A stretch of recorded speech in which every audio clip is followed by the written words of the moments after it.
Hello, welcome back to part 2 of this book. Let's look at chapter 3. Hopefully the glare is not too great. I set up the camera in a different way that I think will allow me to use both of my hands instead of trying to flip the book and shoot the video at the same time. This way I have both hands free and I can adjust the book this way so that you can read. For those that have 4K, you can definitely see better quality, clearer quality of this book and perhaps read. Okay, let's move on.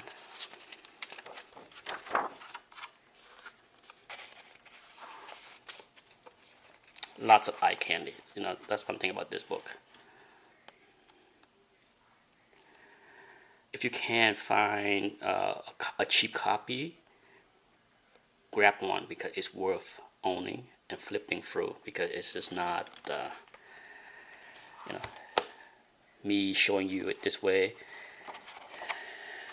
do not do justice to the drawing. Check out this Swamp Thing.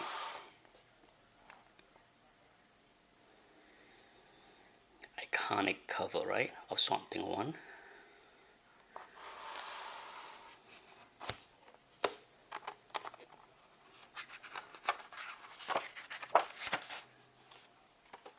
Check that out.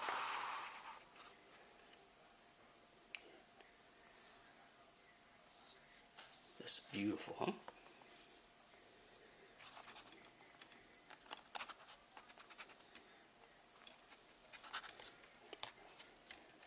See if you can just pause the video and read that.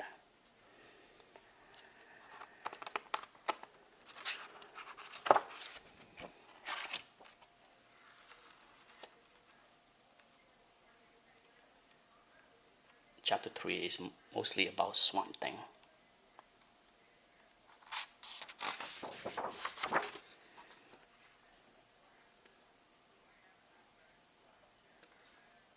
I'm surprised that they did not include the black and white pencil drawing of that cover for this book. Perhaps the owner of that did not want to give them a free shot, huh? I can only guess, right? I believe Metro owned that cover. There you go. You get all the covers of Swamp Thing. Of course, this is the cover of the reprint.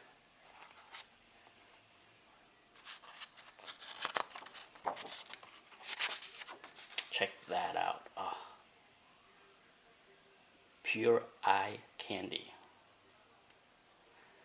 I just love how they blow up the pictures just so you can see the intricate inking details.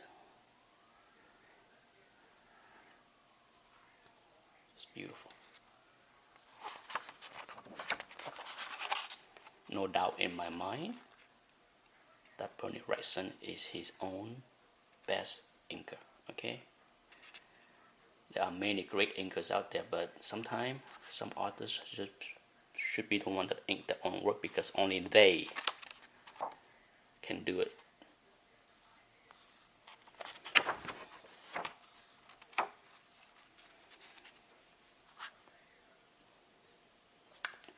I shot my one of my artist spotlight. I convert this book into black and white, a few pages of it, just to show how beautiful it was. Of course, that video was shot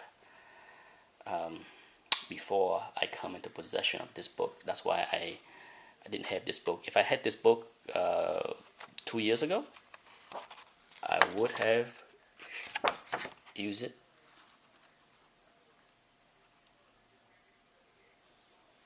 But I came into possession of this book after I shot the first 4 Bernie Wrightson Spotlight.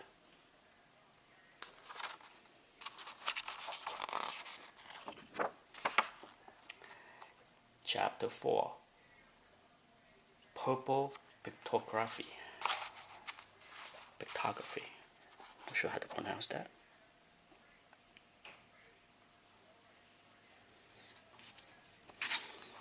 Should pause it so you can read. Take the glare out. There you go. That's better.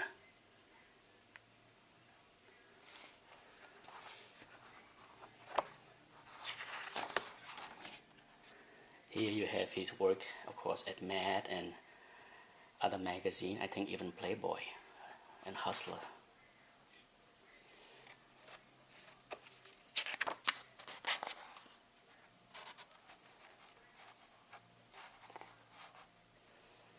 I think a lot of people have never seen this work, right? I know I haven't until I bought this book. It's all rated.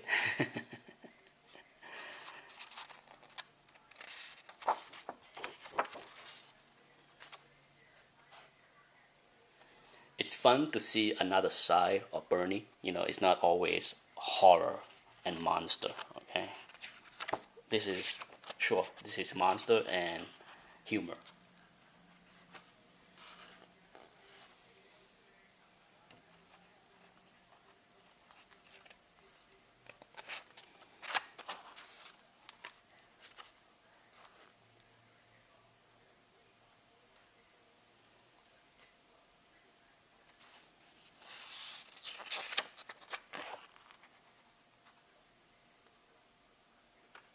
This is great. If you haven't read this story, go back and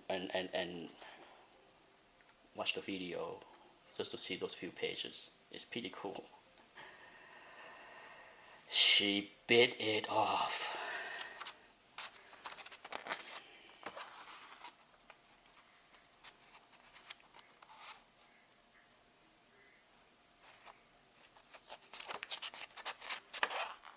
And that's it. That's the end of chapter 4. Let's go one more chapter, okay? And then we can stop the video. I try not to make the video too long, but at the same time, I don't want to, stretch this book out into 5 video. Assuming that people want to see every chapter. But there you go. Let's give you a good view.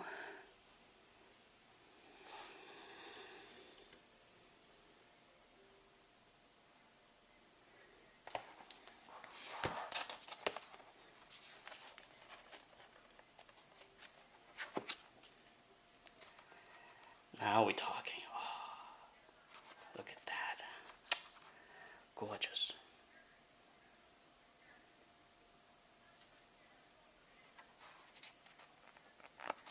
The Abyss portfolio. I have never seen it. Here is some cool horror magazine covers that he did. I don't think I have seen these in a while, I keep my eyes open for them on eBay, of course, but I love to get this one. I'd like to get all 4, to be honest.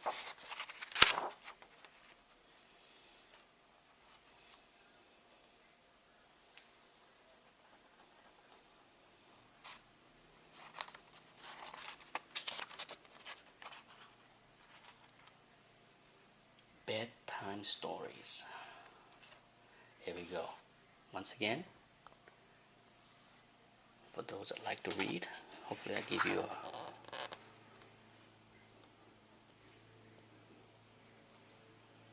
the best possible view to pause and read.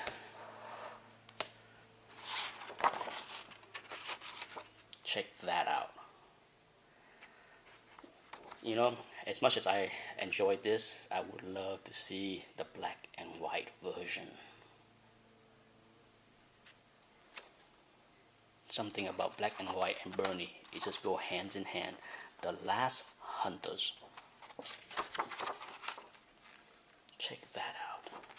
Ain't she sweet? Hell yeah. This was done in 1970. Look at that.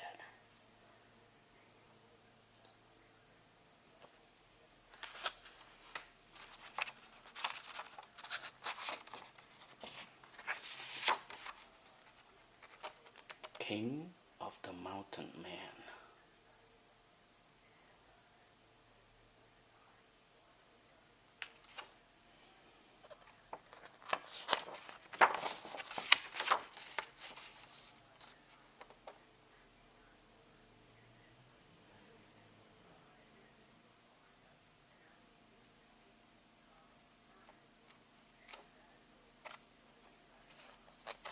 This talk about the collaboration with Jeffrey Jones, of course. Another one of the team from the studio. The Sunday Seducer. You know, I always enjoy looking at the pencil work of any artist before they ink it, because it's some artists, you know, when they do penciling, it's very loose, but some are really tight, and you can see Bernie Wrightson pencil. My goodness, look at that. Gorgeous. This is really tight. Extremely detailed. Look at that. And this. Beautiful.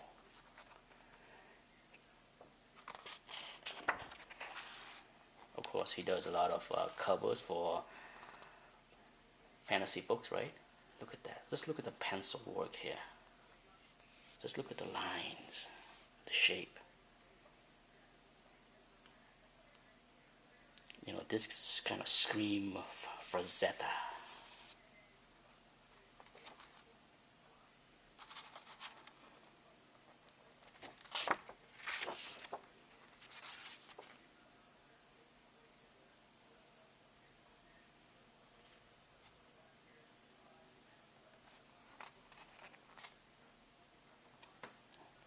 Beautiful right here. This is almost like watercolor, I'm guessing.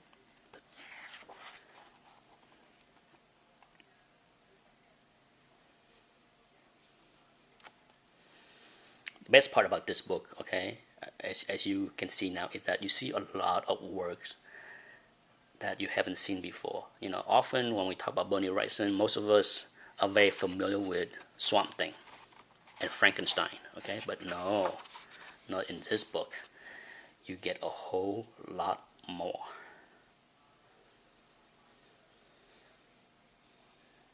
Check this out.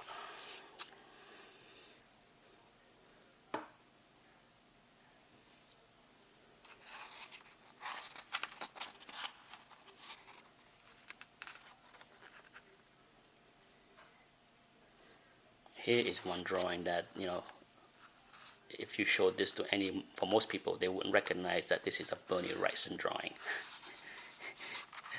It doesn't have his kind of signature touch, right? Look at this. Texas Chainsaw Massacre.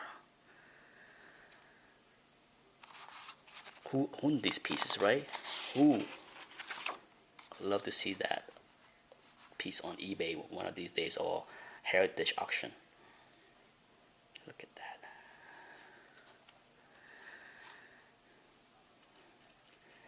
You know, even as early as, you know, 1972, you can see, you know, his style. This is more leaning more toward his work, of course, in Frankenstein.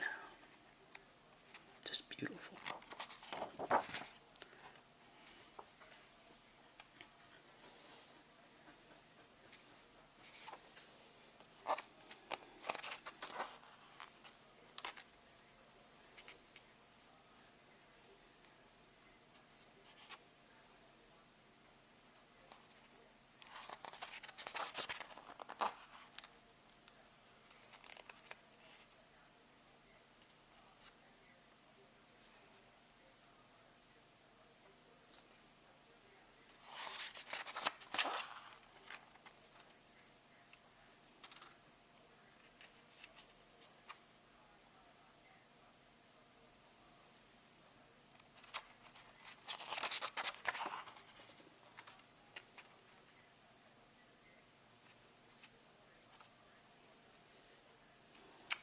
This is pretty cool. I like this one because, like I said, whenever you have an artist that kind of go out of his normal style, it is so cool to see. Like this one, this drawing. Like you would not. I think for most people, if you show me this drawing and I have never seen it, I would have a hard time guessing. Bernie Wrightson is a person that did this piece, because just the way the faces are, the line of the ink is fantastic. It almost have that Will Eisner kind of influence, right? I love this drawing. The cover for this, I think, is one of those thick dollar book, I think. The color scheme of the comic book cover for this is just beautiful. It had that like an orange glow sunset, I think. I don't have the book, but I think from memory.